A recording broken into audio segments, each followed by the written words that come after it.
Hello everybody, welcome back to Let's Play Hearthstone 4, the new order as Siberian free territory. Let us continue on from where we last left off. So, we're trying to get some civilian factories in the country because right now our industry is not doing great. And by that I mean our consumer goods factory is extremely demanding. 50% is quite a lot.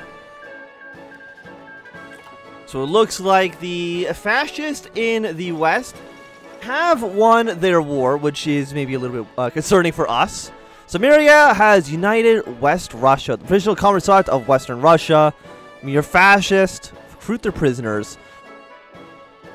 The question is, like, are you gonna rebuild the territory? What's your plan? Gonna kill the Reds, destroy Ogna. What is that? You're gonna declare war probably on somebody. Declares war on Ogna, who I don't know if they even exist anymore. I don't think they do. Oh, no, it's this guy right here. Okay, so are you still Russian? Yeah, okay. He was a Red Army general. So okay, he is a Russian. I didn't know if maybe he might have been a German, but no. And I have noticed that for some reason Moscow and these two areas are still independent from each other. I'm not too sure why that's actually the case, but we'll maybe find out at some point in the future. So we presented the cure. Let's try to reduce the power of the church within the country. Our last hope. How many times has Yuri Glaskov stood before the General Assembly? His companions by his side? How many more times would he? The questions clouded the young man's mind as he climbed up to the balcony of the Khan City Hall. This city where it all began. Where he first protested against the General Siberian Republic's hypocrisy, where he organized a revolt, where he developed a friendship with Ivan Smetanov, a man he would have disdained. He supposed that was the beauty of anarchy. He didn't know what would come next. He certainly knew what he would like to do, but would he ever achieve them? He was unsure. He heard reports from both the East and the West. Neither were promising. In the middle of them both, it was the free territory, the safe zone between the statists. They will most certainly send their planes and tanks, but what they would falter on their message? A person will not become a fascist or a socialist if you shoot them long enough. What changes the people is their words, a uniquely human trait. Glasnost saw the thousands of crowding the city square, and he saw hope. People who had seen enough suffering in their lifetime, they were going to decide the fate of Russia. The people before him, it was up to Yuri to help guide them towards good. Companions! Those of you who are willing to join us for the first time, and those who followed us since the beginning, I welcome you. The people began to applaud, some chanting his name, something that didn't sit right with Yuri. Regardless, he continued on. Today, the greatest struggle comes to Russia as it enters its next stage. We will face enemies who wish to divide us, to subvert our agenda and substitute their own. They wish to manipulate us, to force us back under their boots so we crawled out of. Companions, will we let that happen? The assembly masses sang the course of liberation and made their stances clear. The state has no place here. So ideological drift defense, basically I think it's worthless, honestly. So we'll go for anarchy the future. Mostly because drift defense, I mean, does that even do anything? I think you increase by 0.03. You're decreasing by 0.05. You're actually increasing because you're decreasing so much. Why are you because pacifying the free territory removes August 31st. So that's going to be done in just a few more months. We did get some more boost here. Once that's finished, we'll at least be sitting somewhat evenly. And Omsk is continuing to get more and more powerful, which probably is a little bit concerning for us. But that's okay. That's okay, I think. Maybe. Okay, our motion is ready to be finished soon. Encourage returning experts, which gives us weekly manpower plus 1,000, 30 GP. It gives us more stability. Well, you know what? For 35 political power, I'll take it. I think that seems all right for us.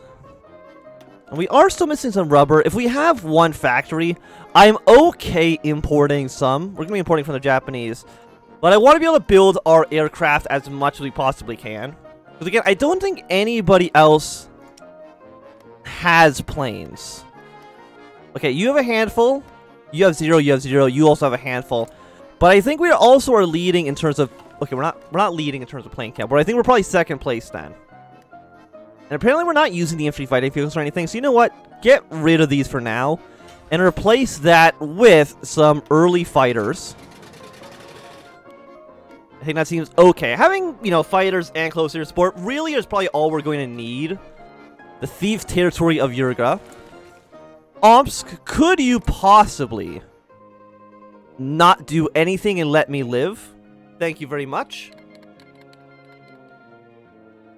You declared war on the anti-communist volunteer guard, which I believe is you. Would actually put you at war with Finland as well, so we'll kind of see how that plays out. As Finland right now, they are authoritarian democracy. They got Ogna as their puppet state. Did they actually ever elect anybody here? No, still despot. Unless Italy doesn't have any focus tree anymore. But they're not, actually, they're probably doing the campaigns right now. Probably something will show up afterwards. If God were real, we must abolish him. Many things are to blame for the downfall of Russia. The poor planning of Bukharin and the power-hungry generals crumpling Russia up in their hands and scattering it into the wind often receive the blunt force of trauma of the blame. What so many forget is due to their unwavering commitment to God is the role of the church. On a surface level, one would be hard-pressed to guess the church is the root of all evil, but it wouldn't be too far from the truth. Believing in God is opposed to the anarchist mindset in and of itself. To be a servant of God is to be endowed with the power of the individual above all else. Those who draft a different version of the Bible to take a chance to manipulate the people's will of their own. As the centuries have passed, the Word of God, even if it existed, has been twisted and mangled to the point it's hardly recognizable. A free land means freedom from all tools of the state, to which the church is just one of many. That being said, the motion to confiscate the wealth of the church is one of brutal debate, with the priests of Kansk engaging in multiple hour-long level debates with Gatsov over the use of church for good and for evil. In the end, the Security Council voted unanimously to handicap the church, de facto sealing them off from the General Assembly. So we can either war support goes up, ideological drift defense, political power gain, or a little bit better political power loss. And we don't, again, the drift defense we don't really need at all. It's kind of meaningless. Like we don't want it. I do think that Ursk is probably going to end up winning their war. What I'm really just wanting to do is I want to make sure we're not ever going to have to fight a two-front war. Do we have any more research? No, it's 1970 tech, which is a little bit too far ahead of time. We do have an industry bonus. 800 days is way too expensive, but you know what? 150 days for you seems completely okay. We'll lose some political power, but that's fine. Not a huge deal. I'm going to stretch your front line out a little bit. Can you reach the very top? No, but you can get a decent way up there. Because you guys have secure union. And if you only have 9 divisions, right now we do outnumber you about 2 to 1. Yeah, like 2 to 1, if not even more than that. So it looks like the democratic election in Italy, a leftist coalition has won their election. So it looks like the Social Democrats are now in charge. The 25th Congress, the Italian Socialist Party. So we'll kind of see how that ends up playing out. Because, like, you think that Germany would be very upset having the Social Democrats being there. Anti-fascist unity. Looks like Deschler's won in Ostland. I just can't imagine that Italy would be able to survive for too long. They have a lot of puppet states, and I think a lot of their puppet states, for the most part, are still fascist. Like, Greece is currently... I mean, Greece actually is also social democratic. So maybe they're going to last a little bit longer than I would have thought. We'll see. It depends on, I guess, what Germany wants to do. But, like, Germany's not under Speer. I think Speer would probably be more likely to kind of not invade. Bormann might. I'm not too sure. 500 days is way too expensive, so let's go for... The factory output and document output seems pretty good. 200 days is an expensive technology. But what choice do we have? The answer really isn't too much.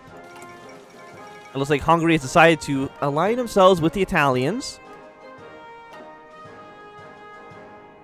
I mean, is anybody on Germany's side? I mean, a handful of people, but not too much. So then we will now do Liberty, all-encompassing and eternal. Unlocks access to the economy, military, and foreign focus trees, which we do want. A pained plea. Sophia smiled politely as she walked up to the podium, her heels clicking on the floor. Her snow-white fur coat and crimson-red lips were a sharp contrast to the suited at best and rags at worst audience. She filled with her papers, smiling awkwardly at the Security Council, her purely white teeth nearly blinding many of the members. Yuri gave her a nod, and the blonde-haired woman began speaking. Good morning, ladies and gentlemen of Kansk. My name is Sofia Petrova. I'm a wealthy upstart from the city of Tomsk. She paused for a second, trying to gauge the audience reaction. My life revolved around administrating my father's businesses, caring for my 2 lovely girls, and expanding my knowledge with the night classes I'd attend. All 3 of which were taken from me. Sophia's smile flickered for just a second, like a flame of a candle being blown on. I'm not here to give you kind folks my sob story, the woman said, retrieving a silk handkerchief from her pocket and dabbing her crystal blue eyes. I'm here to say there is good in the world, that not everything in the city was evil. I'm wholeheartedly accepted that this is simply the thing's way to go, you know? The woman laughed a little too hard at the silent audience. Sophia, not missing a single beat, continued on. I know you're angry, and I know you want justice. I want justice too. But I ask you to show mercy in your justice. Homs was pillaged. We lost everything. We are willing not only to live within this land, but love it. We yearn to experience your brotherhood. My only caution, Sophia offered a pathetic half smile, let people build equality, don't thrust it upon them. Sophia descended the podium, her head down as she returned to her seat. She crossed her legs and put on her biggest grin. She knew some communes, they would have shot her just for saying that. She administered a business. All she could do was look to the members of the council and await her justice. So we can either go for more despot or more libertarian. Place your transition under the jurisdiction of the army will ensure it remains peaceful, or the people must decide their fate. As right now we're still losing points, at least until only a few more days, right? Yeah, like 3 more days and we're going to stop losing so much party popularity. It should stay, I think, neutral, if I am correct. Okay, we're no longer getting pacified defeat territory. Indonesia is now at war with Japan. We'll see if the United States is able to win there. I mean, they basically lost, I would say. Also, Africa's shield. This guy's got an eye patch. Africa's shield right now is starting to kind of break away. Zimbabwe is independent. Angola is independent. Looks like Uganda has gone independent as well. So even though they won the war, it looks like their little faction is still going to completely just get destroyed. Looks like you have some casus bellis that you could push, but you're probably not going to do that if I had to take a guess. I mean, Omsk does have some units on our border, which does worry me a little bit. What are you planning, Omsk? I don't know if I can trust you at the moment. It looks like, I think the Divine Mandate of Siberia is going to end up losing their war. And then Ursk is going to be winning on this side of the map. But if we're only going to be fighting one foreign country, that's not so bad. Siberian Black Army has won their war. I'm the Black Army! You can't take that away from me! How dare you? We'll see if Finland and Western Russia end up, you know, continuing to fight amongst each other. These 6 divisions, congratulations, I'm not putting you in Blue Army. I'm sending you straight to the Omsk border because I don't trust them even remotely. I don't want you to be blue, though. You guys can be the Red Army. And prepare an invasion into Omsk. Like, how many troops does Omsk have? 21 divisions! Okay, that's significantly more than I would have originally anticipated, which does worry me slightly. Because we have 26, so they're 21. And they're probably, I think, going to invade the Free Aviators next. Unless you just, like, deal with the devil. We'll see if they end up just, like, annexing them peacefully. I do think we need to look outwards, though. Social solidarity. Gets events surrounded on the sides. I think we gotta try to expand our territory as much as humanly possible. And I do see we do have a research slot. Let's go for... honestly, the 1966 rifles seem like an okay choice for us. Is there any more guys that we can train? No. Not right now. We do have some more infantry equipment. We do have more... we have a lot of manpower, too. I think I'm okay training even more of these light infantry divisions. Okay, you down to declare war on the Free Aviators. I'm assuming they said no to whatever proposal you were giving them. So we're as you can see in Russia, things are slowly starting to consolidate themselves into a handful of powerful blocks. You got 1, 2, 3, 4, and whoever probably wins in this area here. Yeah, so the Free Aviators are already dead, which is worrying. It's worrying a great deal, honestly. Apparently our manpower is low, but I'm actually not too worried about that. We're still losing money, though. So I'm okay. You know what?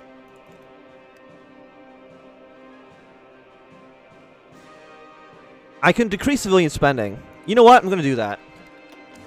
I'm going to decrease civilian spending. We're not trading rubber anymore, but I think that's kind of fine. We need to, like, not lose as much money. I mean, we do have pretty large GDP. Our deficit to income ratio is 17.1%, which actually is not bad. That's actually pretty good, I would say.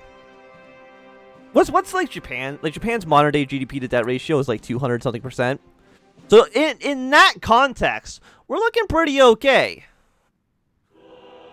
We got a few more days until you're ready to go. China's declared war on the National Protection Army. But you're not in the Japanese faction anymore. You're still a slave of the samurai. I'm assuming for this war, just this war, they're probably going to be independent. But we shall see. I definitely don't think we want protection. I think we want a policy of liberation. Surrounded on all sides. You're going to be Tortuga. Vacantly stared out the window of the grand office of Yuri Glassglove. The large crimson drapes covered bundled neatly on each side of large glass. Concentrated the predominantly white color scheme of the room. It fit Yuri very well. Even though she thought the room was a little, well, you know, big for him, as she put it. For all her years accompanying Glassglove, Yetova knew one thing about the man. He was certainly larger than life. Her window gazing was interrupted by the sound of books clicking on the tile floor. Yuri was here. Sorry, I just caught up at Congress. I hope I didn't keep you waiting for too long. Yuri removes his coat, hanging it up on the rack next to his desk. Oh no, Yuri. No need to worry. I was just appreciating the view, she said, still staring at the city below him. A sight to behold, isn't it? You know, Yuri? I look out over the horizon, I realize something, she said, holding her hands behind her back. This whole world wants us dead. Oh, Yevgenia. Glaslov joined her by the window. There's much more out there for us than hate. There are people who have enjoyed more freedom than ever before, people who are not dreading but excited to raise a child in this new society. At the same time, there are still many living under authoritarian jackboots. Yevgenia could see his face tense up the reflection of the glass. Even if they want us dead, that only means we are doing something right. Something we believe in. Yevgenia smiled and placed her hands on his cheek. You're a good man, Yuri. You're doing a good thing. Still many good things left to do. I mean, if I can invade people, I wouldn't be opposed to it. Invade the divine mandate of Siberia. Try to push. Actually, if I was to invade one of you, I think I'd probably try and invade this guy first. We do have 96 political power, so we probably want to spend it on something. We can repurpose Soviet infrastructure. You're the ones we don't need.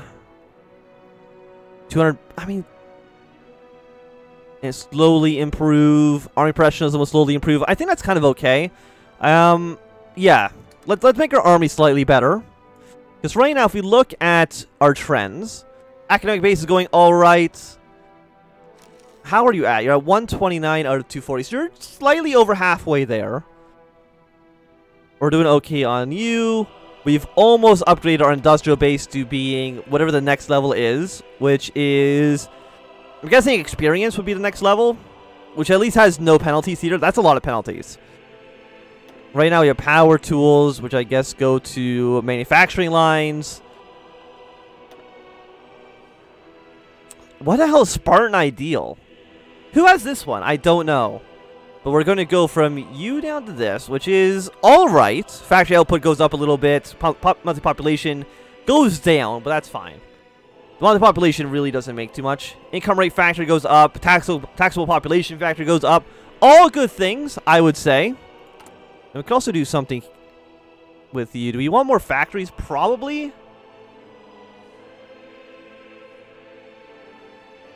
Increase civilian production. Power the communes. More stability. You know what? We'll go with you. Nobody wants to do this, but we'll convince them anyways.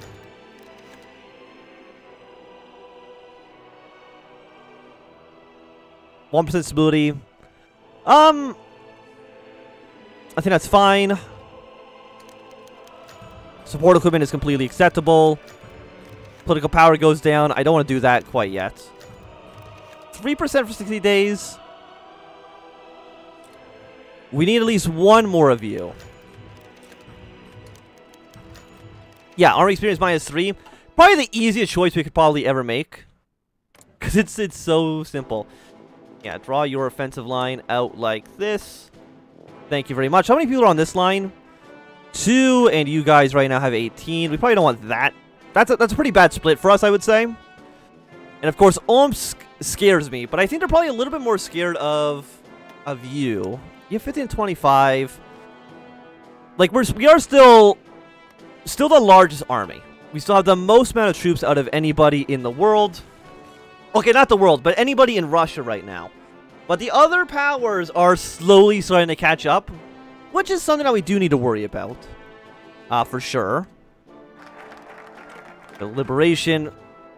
Follow that up with... We'll export the revolution. The international movement. Yevgenia pulled down her skirt, crossed her legs as she allowed the Security Council to read her proposal. She has spent a better half of her career in Russian politics, drafting the groundwork for her agency. Yevgenia had experienced doubt her whole life, doubt she could lead, doubt if she could even perform the simplest of tasks, all because of her gender. Not only did this make her one of the founding members of the Free Territory, it gave her a foresight like no other. The enemies of Russia were not to be found just beyond the Urals or just the port of Magadan. The enemies of anarchism were the superpowers of the world who sought to preserve the status quo. To maintain a free territory, the international threat would have to be addressed first and foremost. The board of men murmured between each other, pointing to certain lines of proposal with their pens. Yevgenia broke to silence. I trust everything is to your liking. Svetnov removed his glasses. Page 12 strikes a chord with me, Mr. Tratua. It looks a lot like Tarantula. You write, and I quote, that the members of this agency uphold an oath to protect the Constitution, or continuation of a revolution at any cost. Care to elaborate on that? I had a feeling you'd ask, Companion Svetnov. It is my firm belief that the organization's top priority is to assist in our crusade to liberate the people of Russia, and by extension, this means safeguarding our pre-existing communes.